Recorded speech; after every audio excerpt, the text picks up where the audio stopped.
दोस्तों, बैल ने कहा है कि इन 3 लोगों का पैसा कभी मत खाना, वरना कुत्ता बनकर चुकाना पड़ेगा। नमस्कार मित्रों, आपका स्वागत है।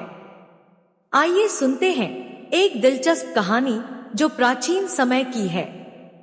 प्राचीन काल में वैभवपुरी नाम का एक शहर था।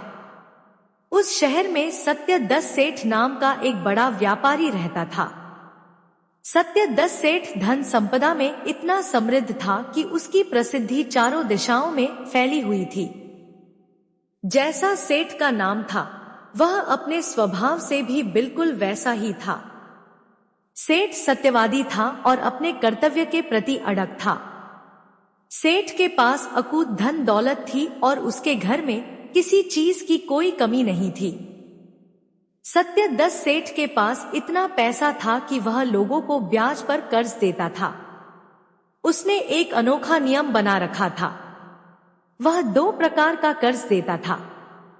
पहला जो इसी जन्म में लौटाना होता था, दूसरा जो अगले जन्म में लौटाने के लिए दिया जाता था। कोई भी व्यक्ति कितना भी बड़ा कर्ज सेठ से ले सकता था और सेठ कभी पैसे देने से इनकार नहीं करता था। अब आप जानते ही हैं इस दुनिया में कैसे कैसे लोग होते हैं। अगर किसी को यह पता चल जाए कि एक आदमी अगले जन्म के लिए भी कर्ज दे रहा है, तो उसके पास कर्ज मांगने वालों की भीड़ लगना स्वाभाविक है। ईमानदार स्वभाव के लोग इसी जन्म में लौटाने की बात कहकर कर्ज लेते थे, लेकिन जो बेईमान लोग होते थे, वे अगले जन्म का बहाना बनाकर सेठ से पैसे ले जाते थे। उन लोगों का मानना था कि सेठ महामूर्ख है, जो उन्हें ऐसे ही पैसे उधार में दे देता है। उन्हें लगता था लोग तो इस जन्म का कर्ज लौटाने का नाम नहीं लेते, भला अगले जन्म में कौन लौटाने आएगा। यह सेठ तो पागल है जो अगले जन्म की आस लगाए बैठा है। इस कारण सत्यदत्त सेठ के दरवाजे पर हर रोज कर्ज लेने वालों की लंबी लाइन लगी रहती थी। लोग सेठ के धैर्य और नियमों का मजाक उड़ाते, लेकिन सत्यदत्त सेठ फिर भी अपने नियम पर अडिग रहता था। अब तो मित्रों, अगर किसी को किसी चीज की आवश्यकता पड़ती थी, तो वह फौरन सेठ के दरवाजे पर पहुंच जाता था। सेठ भी बड़ा उदार हृदय का व्यक्ति था। उसने अपने पास 2-4 मुनिम काम के लिए बैठा रखे थे कि जो कोई भी पैसे लेने आए उसे पैसे दिए जाएं। सेठ का नियम था कि कोई भी उसके दरवाजे से निराश ना लौटे। मुनीम कर्ज लेने वाले की मांग के अनुसार उसे पैसे दे देते थे। सेठ सिर्फ एक ही सवाल पूछता था कि यह पैसा इसी जन्म में चुका होगे या अगले जन्म में।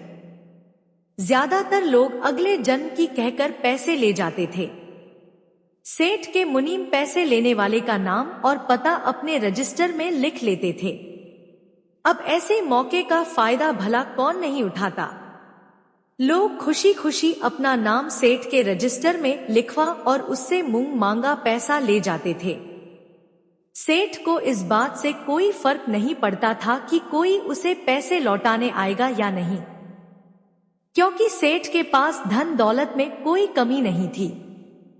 इसी तरह सेठ का काम लगातार चलता रहा। मित्रों, किसी गांव में 2 चोर व्यक्ति रहते थे। दोनों कोई काम धंधा नहीं करते थे। उनका काम बस जुआ और सट्टा खेलना, चोरी और बेईमानी करना था। वे दोनों इतने हरामखोर थे कि कभी कहीं काम करने नहीं जाते थे और बरसों से उन्होंने कोई मेहनत का काम नहीं किया था। उनका सारा समय चोरी डकैती में ही बीतता था। एक दिन उन्होंने कुछ लोगों के मुंह से सुना, लोग कह रहे थे, अरे भाई, तुम कहाँ इन गरीब लोगों का धन लूटते रहते हो? तुम सत्यदत्त सेठ के पास क्यों नहीं चले जाते? वह तो लोगों को मुंह मांगा पैसा उधार देता है। अगर तुम्हें पैसा लौटाना है तो इसी जन्म की कहकर ले आना, और अगर नहीं लौटाना है तो अगले जन्म की कहकर पैसे ले आना। सेठ दोनों तरह से कर्ज देता है। मित्रों, सत्यदत्त सेठ के बारे में सुनकर वे दोनों चोर बड़े खुश हुए। उन्होंने विचार किया, इससे अच्छी बात क्या हो सकती है। जब सेठ अगले जन्म के लिए ब्याज पर पैसे उधार देता है तो क्यों ना हम भी उससे खूब सारे पैसे उधार ले लें। चलो चलते हैं, कम से कम 55 लाख उधार लेकर आएंगे ताकि हमारे 10 साल बड़े आराम से कट जाए। मित्रों, इस प्रकार दोनों दोस्तों ने विचार किया। विचार करने के बाद वे दोनों सेठ के घर की ओर चल पड़े। घर वालों को उनकी कोई चिंता फिक्र नहीं थी, क्योंकि वे दोनों शुरू से ही आवारा किस्म के थे। प्रिय मित्र, पहले पैदल चलने का जमाना था। चलते चलते वे दोनों वैभवपुरी पहुंच गए और सीधे सत्यदत्त सेठ के दरवाजे पर आ गए। सेठ के पास पहुंचकर वे कहने लगे, अरे सेठ जी, हमने आपका बड़ा नाम सुना है। हम पर बड़ी गरीबी आ पड़ी है। हमारे बच्चे भूख प्यास से मर रहे हैं। हमें पैसों की बहुत बड़ी आवश्यकता है। क्या हमें आपसे कुछ उधार मिल सकता है? सत्यदत्त सेठ ने मुस्कुराते हुए कहा, हाँ हाँ, क्यों नहीं। जितने चाहो उतने रुपए ले जा सकते हो। तुम घबराओ मत, बताओ कितने रुपए चाहिए। सेठ की बात सुनकर वे दोनों चोर मन ही मन बहुत खुश हुए। उन्होंने कहा, देखिए सेठ जी, हमें इस जन्म के लिए पैसे नहीं चाहिए। हम अगले जन्म में ही आपका कर्ज लौटा पाएंगे। सेठ ने तुरंत कहा, कोई बात नहीं, हमें कौन सा जल्दबाजी है। आप अगले जन्म के लिए ही ले जाओ। हम कब मना कर रहे हैं? बताइए तो सही, आपको कितने रुपए चाहिए। सेठ की बात सुनकर दोनों चोर और भी प्रसन्न हो गए। आपस में विचार करने के बाद वे बोले, सेठ जी, ज्यादा नहीं, बस 55 लाख रुपए दे दीजिए ताकि हम हमारे बच्चों का पालन पोषण अच्छे से हो सके। सत्यदत्त सेठ ने अपने मुनीम को बुलाया और कहा, मुनीम जी, इन दोनों को 5-5 लाख रुपए दे दीजिए। मित्रों, मुनीम ने सेठ की आज्ञा का पालन किया और दोनों चोरों को 5-5 लाख रुपए पकड़ा दिए। पैसे लेकर दोनों ने उन्हें अपनी जेबों में ठूंस लिया और चल दिए। सेठ ने उनका नाम पता पूछकर अपने बही खाते में दर्ज कर लिया कि फलाने फलाने व्यक्ति ने अगले जन्म में चुकाने के लिए 5 से 5 लाख रुपए का कर्ज लिया है। पैसे ले दोनों चोर बहुत खुश हुए। वे सोचने लगे, भैया, अगला जन्म किसने देखा है। यह सेठ तो बड़ा मूर्ख निकला जो हमें इतनी बड़ी रकम उधार दे दी। अगले जन्म का तो पता नहीं, लेकिन इन पैसों से यह जन्म हमारा मजे से कट जाएगा। अब हमें जीवन भर ना चोरी करने की जरूरत है, ना ही जुआ खेलने की। इस प्रकार वे दोनों मन ही मन प्रसन्न होते हुए आगे बढ़ने लगे। अब मित्रों, आगे क्या होता है? पैदल चलते चलते उन्हें रात हो गई। उन्हें रास्ते में एक गांव दिखाई दिया। तब दोनों ने सोचा, क्यों ना आज की रात इसी गांव में गुजारी जाए। तभी उनमें से एक बोल पड़ा, चलो इसी गांव में रात गुजारते हैं। जब वे गांव पहुंचे तो उन्होंने रुकने की कोशिश की, लेकिन गांव के लोगों ने उन्हें देखकर कोई ध्यान नहीं दिया। दरअसल वे दोनों देखने से ही बदमाश लग रहे थे। अब चोरों को डर सताने लगा। हमारे पास इतनी बड़ी रकम है, कहीं कोई हमारे पैसों को छीन ना ले। काफी सोच विचार के बाद उन्होंने गांव के बाहर रुकने का फैसला किया। गांव के बाहर एक तेली का घर था। वे दोनों तेली के घर के दरवाजे पर पहुंचे और बोले, भैया, हम तुम्हारे यहाँ आज की रात रुकना चाहते हैं। सुबह होते ही हम यहाँ से चले जाएंगे। हम तुम्हारे खाने का भी बोझ नहीं बनेंगे। बस सोने के लिए एक बिस्तर और एक चारपाई दे दो। तेली ने उन्हें घूरते हुए कहा, भाई, मेरे पास तो सिर्फ एक ही चारपाई है, लेकिन एक काम करो, मेरे तबेले में एक खाट पड़ी हुई है। वहां मेरा एक बैल और एक भैंसा बंधे हुए हैं। तुम जाओ और आराम से वहीं सो जाओ। साथ ही मेरे जानवरों की रखवाली भी कर देना। मित्रों, तेली की बात सुनकर दोनों चोरों ने सोचा कि यह भी ठीक है। आखिर कोई जगह तो मिल ही गई। उन्होंने तेली का कहा मानकर तबेले की ओर रुख किया। मित्रों, वे दोनों चोर तेली के तबेले में रुकने चले गए। जब वे दोनों मित्र वहां पहुंचे और खाट पर लेट गए, लेकिन इधर उन दोनों को नींद नहीं आ रही थी। उनके पास बहुत सारे पैसे थे और उन्हें डर था कि कहीं कोई उनके पैसे ना छीन ले। इसलिए दोनों जागते हुए आपस में बातें कर रहे थे। इस तरह बातों बातों में रात के 12 बज गए। उधर तबेले में जो भैंसा और बैल बंधे हुए थे, उनमें से भैंसा बोल उठा, अरे भाई बैल, तुम सो रहे हो या जाग रहे हो? मेरी बात ध्यान से सुनो। मेरा और तुम्हारा बस आज रात तक का ही साथ है। कल सुबह मैं तुम्हें छोड़कर चला जाऊंगा। बैल ने चौंक कर पूछा, क्या कह रहे हो भाई, तुम हमें छोड़कर क्यों जाओगे? भैंसा गहरी सांस लेकर बोला, भैया सुनो, मैंने पहले इस तेली से कर्ज लिया था और वह कर्ज मैं चुका नहीं पाया, इसीलिए मेरी यह हालत हो गई है। इस तेली ने मुझसे एक एक पैसे की वसूली ब्याज सहित कर ली है। मैंने जितना कर्ज लिया था उसका 1000 गुना इसने मुझसे वसूल किया है। आज इसने मुझे कोड़े मार मार कर बुरी हालत बना दी है, लेकिन अब मेरा कर्ज पूरा आ चुका है। मैं इस तेली के कर्ज से मुक्त हो गया हूँ। आगे भैंसे ने अपनी बात जारी रखी और कहा, कल सुबह मैं तेली के घर एक बार चारा खाऊंगा और उसके बाद मैं यहाँ से चला जाऊंगा। अंतिम बार भोजन ग्रहण करके मैं अपना शरीर त्याग दूंगा। हे बैल भैया, हमारे साथ बस इतना ही समय लिखा था। भैंसे की बात सुनकर बैल गंभीर स्वर में बोला, भैया तुम्हारी बात तो ठीक है, तुम तो मुक्त हो गए, लेकिन अगर तुम 2-4 घंटे और रुक जाओ तो मैं भी इस तेली के कर्ज से मुक्त हो जाऊंगा। बैल ने कहा, मुझे बस इस तेली की एक घानी सरसों पिरानी है, इसका कोल हूं, मुझे 3 घंटे और चलाना है। उसके बाद एक कसाई आएगा, उस कसाई के पास मेरे पूर्व जन्म के पैसे बाकी थे। वह कसाई उन पैसों से मुझे खरीदेगा और यह तेली उन पैसों को ले लेगा। जैसे ही तेली अपने पैसे लेगा मैं उसके कर्ज से मुक्त हो जाऊंगा। बैल ने गहरी आवाज में आगे कहा, भैया मैंने भी पूर्व जन्म में इस तेली से कर्ज लिया था। इस तेली ने मुझसे कर्ज का अधिकांश हिस्सा कोल्हू चलवा कर वसूल कर लिया है। बाकी बचे हुए पैसे वह कसाई चुकाए, फिर मैं थोड़ी दूर उस कसाई के साथ चलूंगा और उसके बाद मैं यह शरीर छोड़ दूंगा। मित्रों, जब उन दोनों मित्रों ने यह बात सुनी तो वे सोचने लगे, यह क्या अजीब बात है, हमें इस घटना को ध्यान से देखना चाहिए। मित्रों, जब प्रातः काल हुआ और सूरज निकल आया तो तेली तबेले में आया।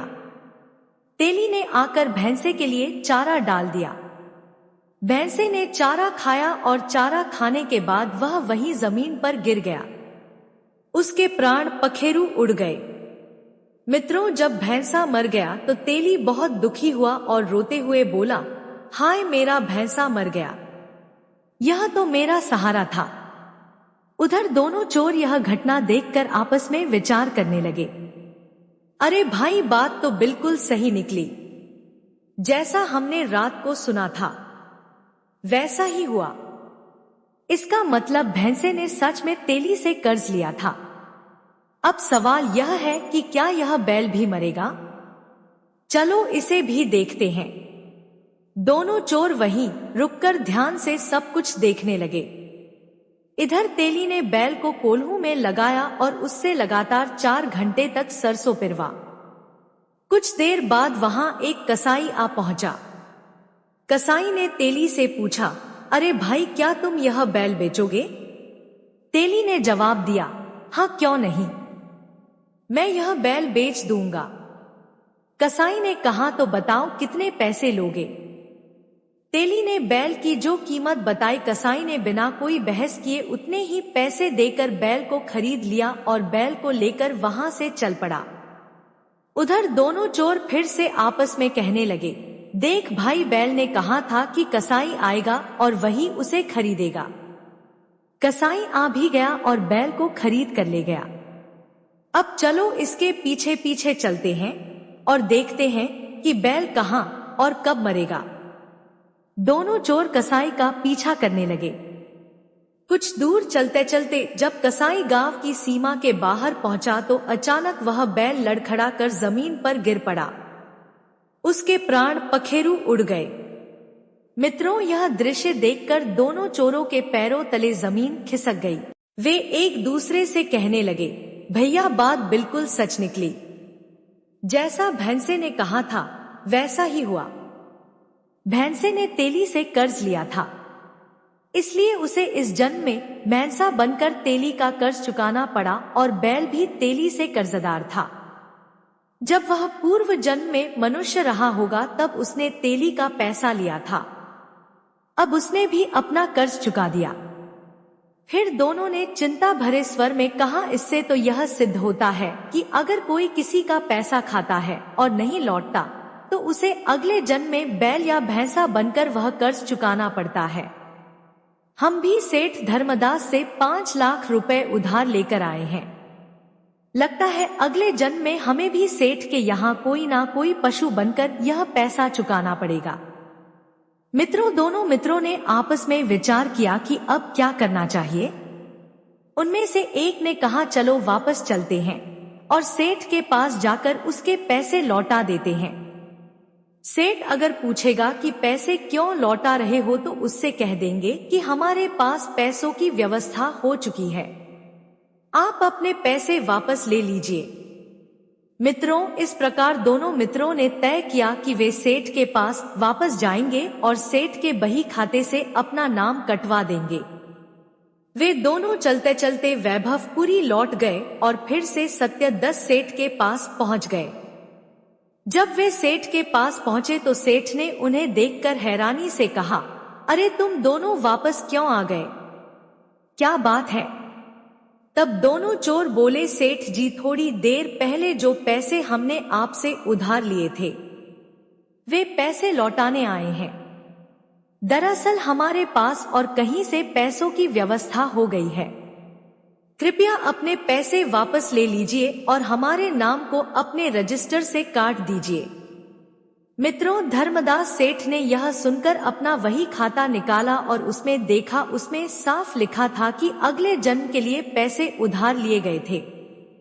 सेठ मुस्कुराते हुए कहने लगा, भाई अगर तुमने इस जन्म के लिए पैसे उधार लिए होते तो मैं उन्हें वापस लेकर जमा कर लेता, लेकिन तुमने तो यह पैसे अगले जन्म में लौटाने के लिए उधार लिए थे। अब मैं इन पैसों को वापस नहीं ले सकता। मैं अपने बनाए हुए नियमों को बदल नहीं सकता हूं।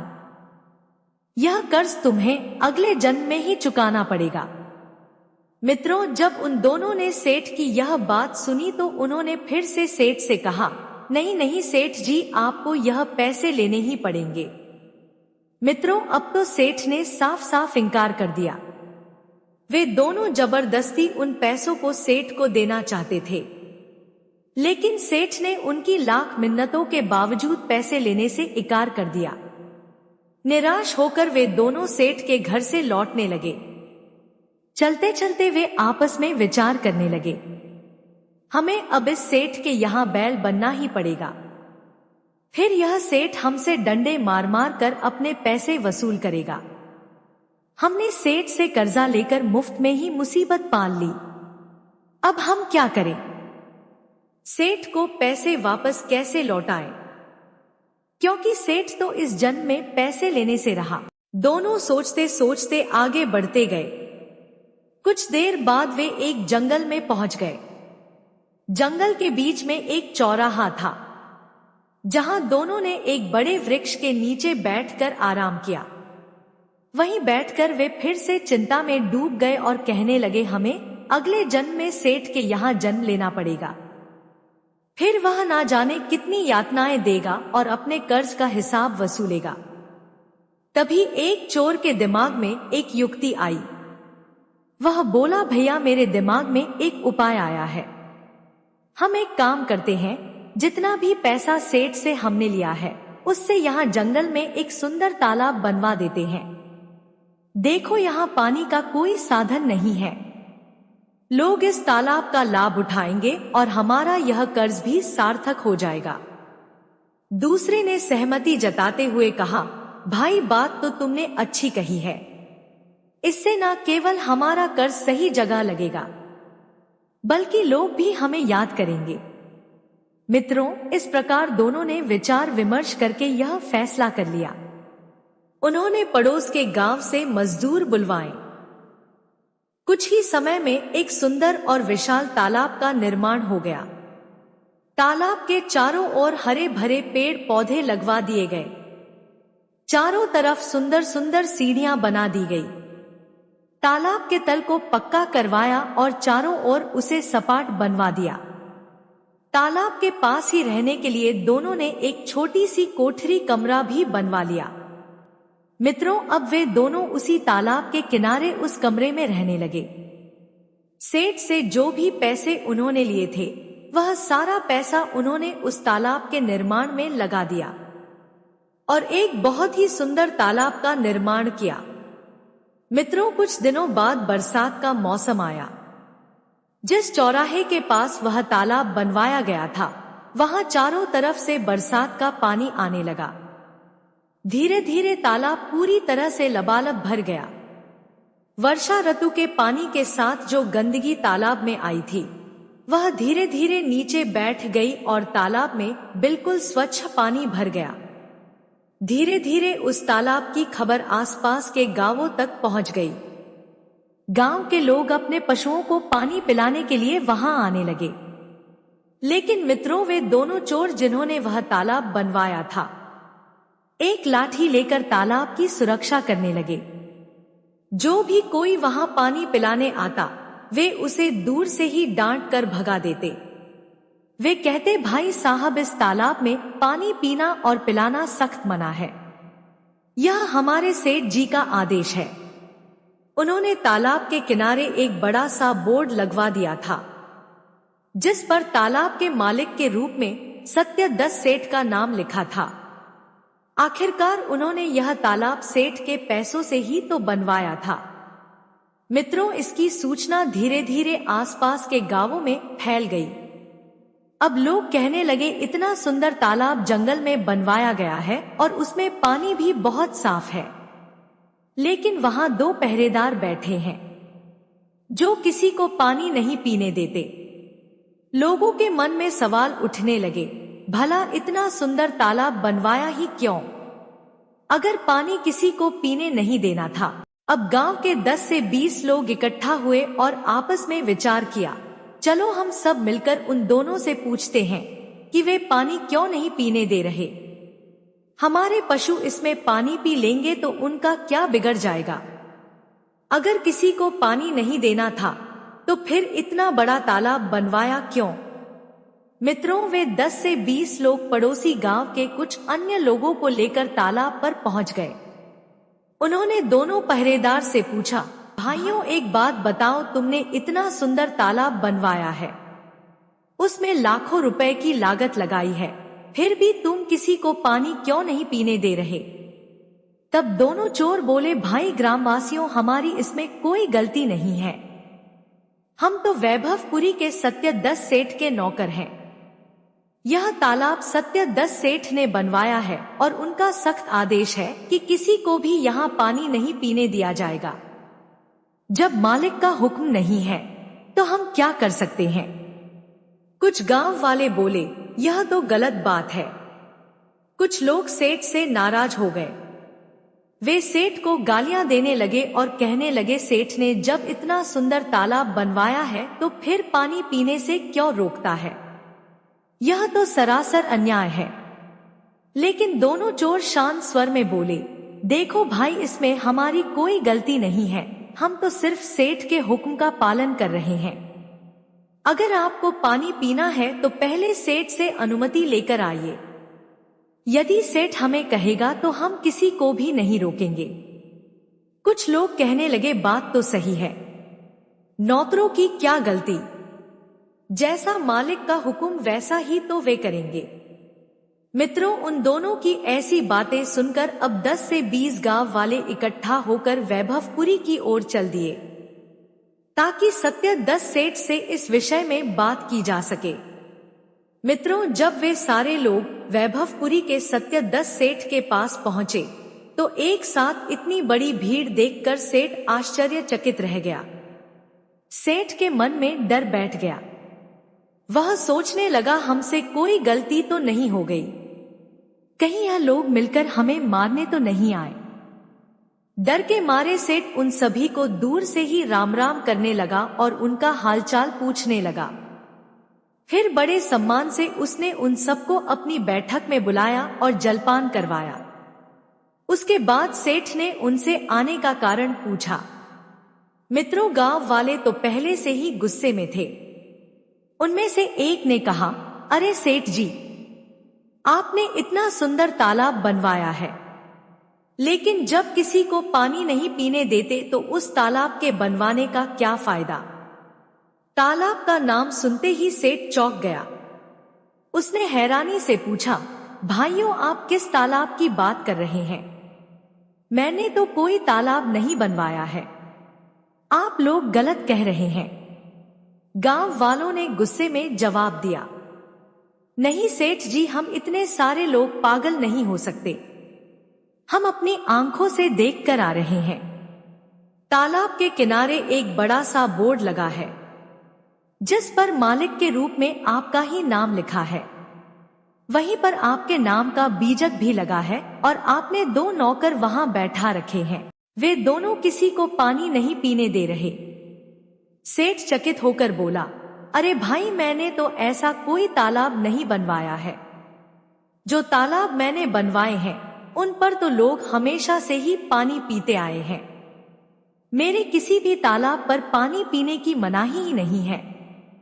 गांव वाले बोले, सेठ जी, वह तालाब आपका ही है। अब आप पानी पीने से मना करके हम सबको पानी से वंचित कर रहे हैं और पाप के भागी बन रहे हैं। मित्रों, गांव वालों की बात सुनकर सत्यदत्त सेठ बहुत हैरान हुआ। उसने गहरी सांस लेते हुए कहा, चलो मैं स्वयं चलकर देखता हूँ कि आखिर यह मामला क्या है। मित्रों, अब तो सेठ सत्यदत्त स्वयं ग्रामीणों के साथ चल दिए और उस तालाब पर पहुंच गए। जब सेठ ने दूर से उस तालाब को देखा तो वह सचमुच बेहद सुंदर बना हुआ था। चारों ओर पक्की दीवारें थी, बड़ी बड़ी सीढ़ियां और सुंदर घाट बने हुए थे। पशुओं के चढ़ने उतरने के लिए भी अच्छी व्यवस्था की गई थी। सेठ ने देखा कि 2 लोग लाठी लेकर उस तालाब की रखवाली कर रहे थे। फिर उसकी नजर तालाब के किनारे लगे बोर्ड पर पड़ी जिस पर साफ साफ लिखा था, तालाब के निर्माणकर्ता वैभवपुरी के सत्यदत्त सेठ। यह पढ़कर सेठ हैरान रह गया। सेठ ने उन दोनों पहरेदार को अपने पास बुलाया और गुस्से से पूछा, भाई, तुम लोग यहाँ इस तालाब से लोगों को पानी क्यों नहीं पीने दे रहे और यह तालाब मेरे नाम से क्यों बनवाया है? मेरे नाम पर तालाब बनवाकर और लोग को पानी से वंचित रखकर मुझे क्यों पाप का भागी बना रहे हो, जबकि मैंने तो यह तालाब बनवाया ही नहीं है। मित्रों, वहां मौजूद गांव वाले भी इस पूरी बात को ध्यान से सुन रहे थे। दोनों चोर सेठ के सामने हाथ जोड़कर बोले, सेठ जी, हम आपसे 5 लाख रुपए उधार लेकर आए थे। आपने हमें वह पैसे अगले जन्म में लौटाने के लिए दिए थे, लेकिन जब हम घर पहुंचे ही नहीं तो हमें चिंता सताने लगी। फिर हम वापस आकर आपके पास आपके पैसे लौटाना चाहते थे। उनमें से एक चोर आगे बोला, लेकिन सेठ जी, आपने साफ मना कर दिया था। आपने कहा था कि अगले जन्म के पैसे आप इस जन्म में वापस नहीं लेंगे। अब बताइए हम क्या करते? हमारे मन में यह विचार आया कि क्यों ना उन पैसों से इस तालाब का निर्माण करवा दिया जाए। दूसरे चोर ने कहा, पैसे तो आपके ही थे सेठ जी, इसलिए हमने तालाब पर आपका नाम लिखवा दिया। परंतु जब तक आप हमारे इन पैसों को माफ नहीं करते और अपने रजिस्टर से हमारे नाम नहीं काटते, तब तक हम किसी को इस तालाब का पानी नहीं पीने देंगे। सेठ यह सुनकर अवाक रह गया। गांव वाले भी हैरानी से सब कुछ देख और सुन रहे थे। दोनों चोरों ने स्पष्ट कहा, सेठ जी, जब तक आप इन पैसों को माफ नहीं करोगे लोग आपको ही कोसेंगे। हजारों लोगों की बदुआ आपके हिस्से में आएगी, क्योंकि यह पैसा तो आपका था। लेकिन अगर आप इन पैसों को माफ कर देते हो और हमारे नाम रजिस्टर से काट देते हो तो चाहे जो भी आए वह यहाँ पानी पी सकता है। उन्होंने कड़क के स्वर में कहा, लेकिन अगर आपने पैसे माफ नहीं किए तो फिर पानी तो छोड़िए, हम किसी को इस तालाब को हाथ भी लगाने नहीं देंगे। मित्रों, यह सब सुनकर सेठ सत्यदस भी बड़ा चकित हुआ। वह सोचने लगा कि इन दोनों ने तो बड़े दिमाग से काम लिया है। इस बीच गांव वाले बोल उठे, सेठ जी, यह दोनों बहुत अच्छे आदमी हैं। देखिए इन्होंने कितनी बड़ी सेवा की है, इतना सुंदर तालाब बनवाया है, आप इनका कर्ज माफ कर दीजिए। सेठ ने ठंडी सांस लेते हुए कहा, देखो भाई, मैं अगले जन्म के पैसों को माफ नहीं करता। तब दोनों चोर मुस्कुराते हुए बोले, कोई बात नहीं, मत करो माफ, लेकिन फिर हम भी किसी को पानी नहीं पीने देंगे और इस पाप के भागी तो आप ही बनोगे। सोच लो आपके नाम से कितना बड़ा अपराध होगा। मित्रों, सेठ को यह बात समझ में आ गई। उसने सोचा, यह लोग मेरे पैसे और मेरे नाम का दुरुपयोग कर रहे हैं। अगर यह ऐसा चलता रहा तो मैं नरक का भागी बन जाऊंगा। सेठ ने गंभीर स्वर में कहा, ठीक है, मैं तुम्हारे पैसों को अभी जाकर जमा कर देता हूं, लेकिन बदले में तुम इन गांव वालों को पानी पीने दोगे। ना जाने कितने पशु, जानवर और पक्षी इस तालाब पर पानी पीने के लिए आते हैं और तुम उन्हें भगा देते हो। मेरे लिए यह बहुत बड़ा पाप हो रहा है। मित्रों, इस प्रकार सेठ ने उन दोनों के पैसों को अपने खाते में जमा कर लिया और रजिस्टर से उनका नाम भी काट दिया। गांव वाले यह देखकर बड़े प्रसन्न हुए। बाद वे दोनों चोर भी बहुत खुश होकर अपने घर लौट गए। उस दिन के बाद उन्होंने कभी किसी की ना तो चोरी की, ना जुआ खेला और ना ही किसी के साथ बेईमानी की। उनके अंदर ब्रह्मा ज्ञान जागृत हो गया। उन्होंने अपनी गलतियों को समझा और एक सच्चे ईमानदार जीवन का मार्ग अपनाया। मित्रों, इस कहानी का मुख्य उद्देश्य यह है कि यदि हम किसी का एक पैसा भी मुफ्त में खा जाते हैं तो उसे हमें किसी ना किसी रूप में लौटाना ही पड़ता है। यदि हम किसी के धन की बेईमानी कर लेते हैं तो यह याद रखना चाहिए कि उस धन को कमाने वाले ने उसे कैसे अर्जित किया होगा। यदि वह धन अधर्म के रास्ते पर चलकर कमाया गया है तो उस पाप का भागीदार वह व्यक्ति भी बनता है जो उस धन को खाता है। मित्रों, बेईमानी का धन खाने वाला दूसरे के पाप भी अपने ऊपर ले लेता है और उस धन को उसे 1000 गुना ज्यादा करके किसी ना किसी रूप में चुकाना ही पड़ता है। यदि आप यह सोचकर बैठ जाएं कि हमें वह पैसा नहीं लौटाना है तो यह निश्चित मान ले कि आपको उसका दंड भुगतना पड़ेगा। जिस व्यक्ति का धन आप खा रहे हैं, एक दिन आपको उसके यहाँ भैंसा या बैल बनना पड़ेगा। इसका मतलब यह है कि किसी ना किसी रूप में वह पैसा आपसे वसूल किया जाएगा। परमात्मा की अदालत में ना तो कोई गलती होती है, ना रिश्वत चलती है और ना ही घमंड। वहां पापी को उसके कर्मों का दंड अवश्य मिलता है। मित्रों, आपसे मेरा निवेदन है कि किसी का एक पैसा भी मत खाइए। यदि कोई आपका पैसा खा ले तो उसे भूल जाइए, लेकिन खुद हमेशा ईमानदारी से जीवन बिताएं। यदि आपने किसी के पैसे खाए हैं या आपकी नीयत खराब हुई है तो यह निश्चित मानिए कि आपको वह पैसा ब्याज सहित लौटाना ही पड़ेगा। पाप का धन भले ही साधन संपन्न बना दे, लेकिन वह सुख चैन छीन लेता है, आंतरिक खुशी नष्ट कर देता है और एक दिन ऐसे मूर्ख व्यक्ति का पतन हो जाता है। 3 प्रकार के धन कभी मत खाइए: चोरी, बेईमानी और ठगी का पैसा, मंदिर या देवस्थान पर चढ़ा हुआ पैसा और रिश्वत का पैसा। जो इन 3 प्रकार के धन का सेवन करता है उसका सर्वनाश होना निश्चित है। कुछ लोग यह सोचते होंगे कि हम तो 20 साल से ऐसा कर रहे हैं, हमारा तो कुछ नहीं बिगड़ा। लेकिन मित्रों, निश्चित रूप से आपका विनाश होगा। यदि इस जन्म में नहीं तो अगले जन्म में जरूर होगा। हिसाब देना ही पड़ता है। मित्रों, मैं उम्मीद करती हूं कि इस कहानी से आपको दुनिया की सबसे बड़ी सीख मिली होगी। सदैव सत्य और ईमानदारी के मार्ग पर चलें। उम्मीद है आपको यह कहानी पसंद आई होगी।